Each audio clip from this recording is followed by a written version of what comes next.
अस्सलामुअलैकुम। उम्मीद करते हैं कि आप सब खैरियत से होंगे। आपसे दरख्वास्त है कि अपना ख्याल रखा करें और हमारी वीडियो को भी लाइक और शेयर कर दिया करें। शुक्रिया। दोस्तों, तजिया निगारों के मुताबिक भारत में मोदी के वजीर आज़म बनने के पीछे एक बहुत बड़ी साजिश है, क्योंकि अमेरिका समझता है कि भारत की ये शख्सियत अमेरिकी मफादात पर अमल करेगी। अमेरिका ऐसा ऐसा भारत को मुख्तलिफ जंगों में धकेलने की कोशिश करेगा, जिससे भारत की अपनी सलामती को भी खतरा लाहक हो सकता है।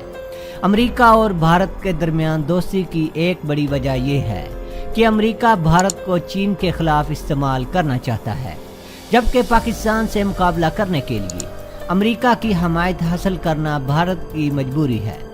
यूरोपीय ममालिक ने अब अमेरिका का साथ ना देने की पॉलिसी अपनाई है, क्योंकि अमेरिका ने नेटो को गैर ज़रूरी जंगों में इस्तेमाल किया है। ऐसे में अमेरिका को ये खला पूरा करने के लिए भारत जैसे मुल्क की ज़रूरत थी।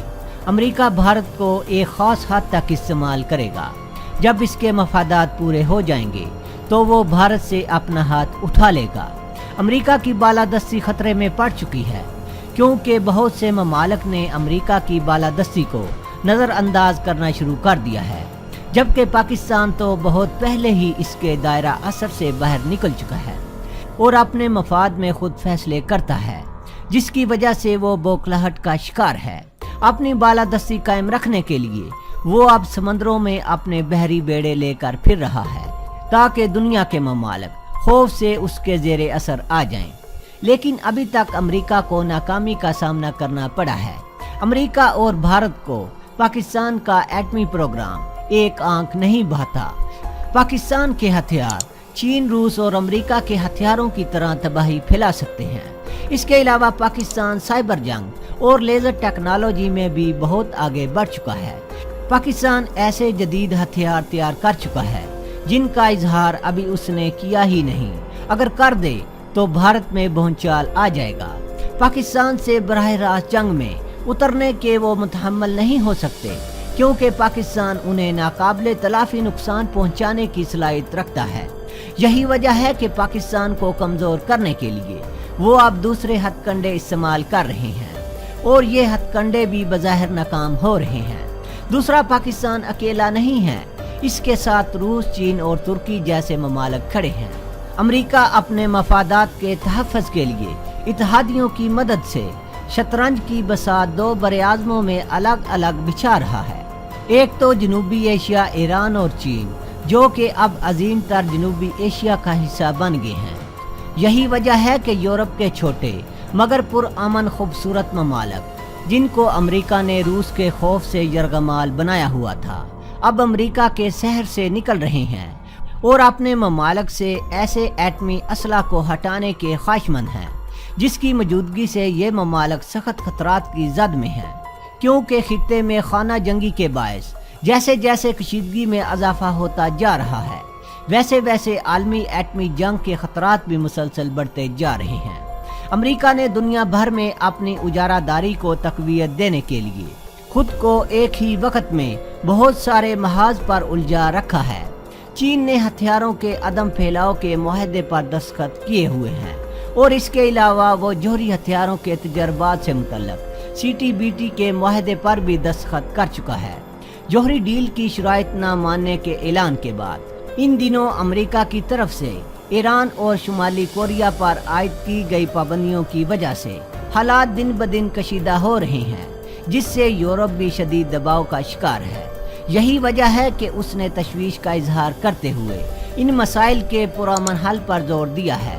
ईरानी हुकाम का इस हवाले से वाज़ेह मौक़िफ़ है कि अगर यूरोपीय ममालिक मुआहदे की शराइत की मुकम्मल पासदारी करेंगे तो ईरान भी इस पर अमल करने के लिए तैयार है। मुख्तलिफ ममालिक में अमेरिका और नेटो की शिकस्त की बड़ी वजह इस जंग में बढ़ते हुए माली खराजात और जानी नुकसानात हैं। अमेरिका सोवियत यूनियन से कहीं ज़्यादा बड़ी ताकत है, और इसकी आलमगीर बालादस्ती का रोब तकरीबन पूरी दुनिया पर तारी है। लेकिन मौजूदा हालात में इन ममालिक की जंगों ने इसे मुआशी तौर पर खोखला करके एक नए दोराहे पर ला खड़ा किया है। वक्त गुजरने के साथ साथ امریکہ کے لب و لہجہ میں پیدا ہونے والی سختی اس بات کا واضح ثبوت ہے۔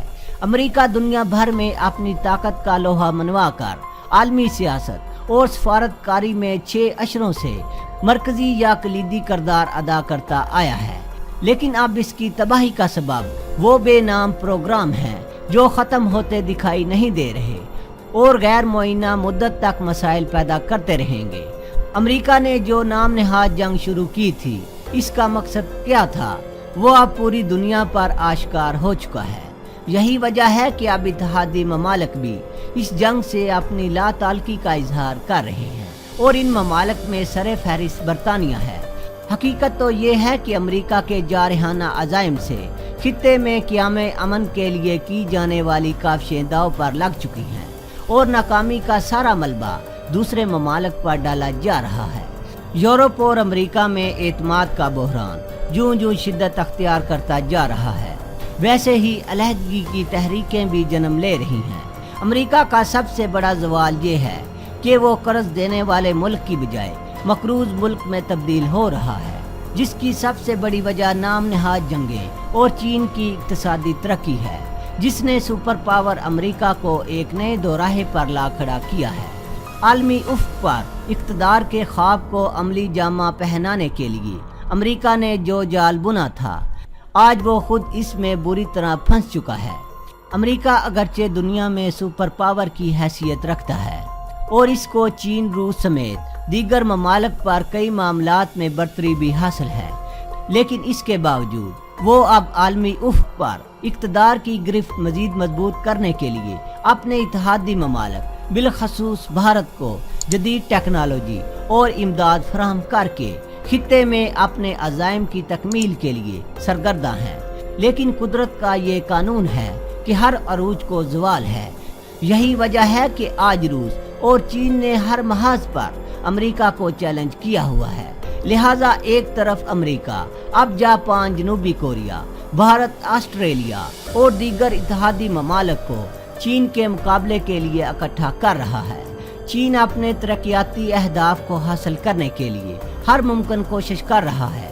چین نے افریقہ کے 34 ممالک میں سرمایہ کاری کی ہے، جس میں صرف نائجیریا میں ہی 21 ارب، ایتھوپیا اور الجیریا میں 15 ارب سے زائد، جبکہ انگولا اور جنوبی افریقہ میں 10 ارب ڈالر کی سرمایہ کاری کی ہے۔ امریکہ میں جاری اقتصادی بحران کے نتیجے میں بڑی تعداد میں بینکوں کے بند ہونے سے بے روزگاری میں اضافہ ہو رہا ہے۔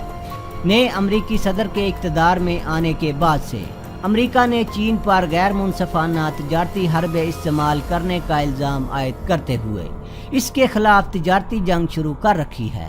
امریکی صدر نے ایک پادری کی قید کے تنازع پر ترکی کی جانب سے اسٹیل ٹیرف میں کی گئی کمی کو بھی دوبارہ عائد کر دیا ہے۔ یاد رہے کہ حال ہی میں امریکی صدر نے چینی مصنوعات پر 200 ارب ڈالر مالیت کی اضافی محصولات لگانے کا اعلان کیا تھا اور اب مزید محصولات نافذ کرنے کے لیے اقدامات کیے جا رہے ہیں۔ چین نے بھی جوابی کارروائی کرتے ہوئے امریکی مصنوعات پر 110 ارب ڈالر کی محصولات کا نفاذ کیا ہے۔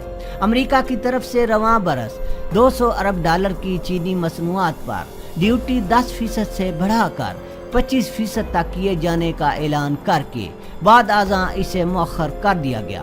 امریکہ کا چین سے مطالبہ ہے کہ وہ 419 ارب ڈالر کے تجارتی خسارے کو کم کرنے کے لیے امریکی اشیاء کو خریدے۔ امریکی صدر کی جانب سے کیے گئے فیصلے کے تحت ترکی کو بھی دی جانے والی تجارتی مراعات ختم کر دی گئی ہیں۔ امریکی صدر کا اس حوالے سے اب یہ کہنا ہے کہ ترکی اب معاشی طور پر مستحکم ملک ہے، لہٰذا وہ ان مراعات کے معیار پر نہیں اترتا۔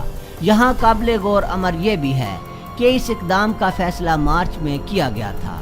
امریکہ ان دنوں چین کی بڑھتی ہوئی صنعتی، دفاعی اور جوہری صلاحیتوں سے خائف دکھائی دے رہا ہے۔ چین کی یہ خواہش ہے کہ ایشیا کو کسی نہ کسی طور ایک بھرپور بلاک کی شکل میں عالمی معیشت کے بڑے عنصر کے طور پر سامنے لائے، لیکن چین کی ابھرتی ہوئی قوت اگر کسی سے نہیں دیکھی جا رہی تو وہ امریکہ، بھارت اور اس کے اتحادی ہیں۔